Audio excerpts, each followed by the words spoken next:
वैसे तो मैंने सब्जी आज बना ली थी, लेकिन अचानक से फौजी साहब का फोन आया कि मुझे ना जुकाम हो गया यहाँ पर आके। कोई मेरे पास स्मोकिंग कर रहा था, उसकी वजह से मुझे एकदम से छींक सी आने लगी और जुकाम हो गया।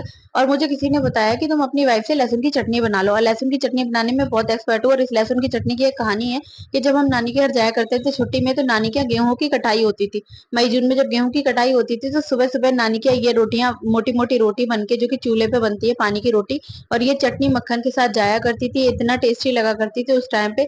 ये चटनी जब जब बनती है, आज तो मैं इस चटनी को खाते हुए अपने हस्बैंड को ये कहानी बता रही थी, तो मेरे हस्बैंड कह रहे सच में इस चटनी में इतना स्वाद था कि इसमें इतनी टेस्टी लगती थी। ये परिवार के साथ में बैठ के, जो कटाई में हमारी नानी दादी की हम छुट्टी में जाया करते थे, खाते थे।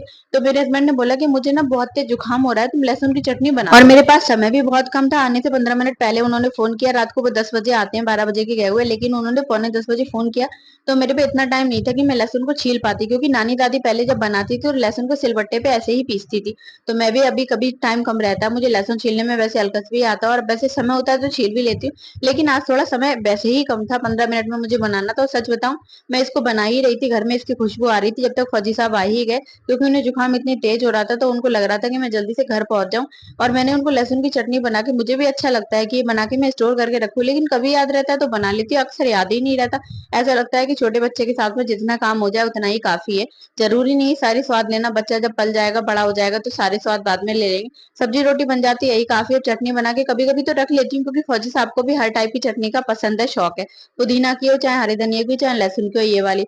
और ये वाली चटनी तो मैंने एक बार हैदराबाद में बना के स्टोर करके रखती ही थी, क्योंकि मैं प्रेगनेंसी में, मेरा बहुत मन करता था चटनी का। सब्जी खाने का मन नहीं करता था, तो ये चटनी मैंने एक बार फौजी साहब को दी थी। फौजी साहब लेकर गए ड्यूटी पर, और उनके साथ में स्टाफ मेंबर वगैरह एक दूसरे को सर्व करके खा ही लेते हैं।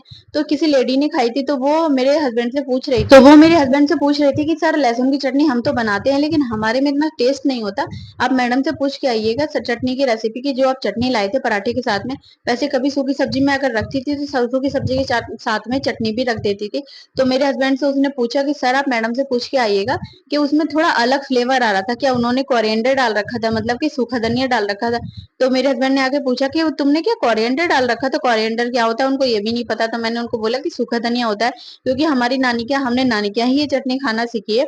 क्योंकि नानी के हम छुट्टियों में जाया करते थे, गेहूं की कटाई वटाई में सुबह सुबह बना करती थी रोटी के साथ में। तब मैं लहसुन की चटनी में धनिया डालते देखा करती थी नानी मामी को, तो बहुत ज्यादा स्वाद होता था। तो मैं भी उसी तरीके से बनाती हूँ। वैसे मैंने ये सब्जी बना ली थी, लेकिन उनका अचानक फोन आया। तो देखो, पति के लिए अगर कभी फोन आए और वो ड्यूटी पे से फोन करे कि मुझे ये प्रॉब्लम हो रही है, तो ये चीज बना के रखो या तुम बना के रखो, तो मुझे नहीं लगता कि दुनिया की कोई भी वाइफ ये कहेगी कि मेरे पे समय नहीं है या मेरा मन नहीं कर रहा। वीडियो अच्छी लगे तो लाइक शेयर कमेंट करना। राधे राधे, सब्सक्राइब भी करना प्लीज।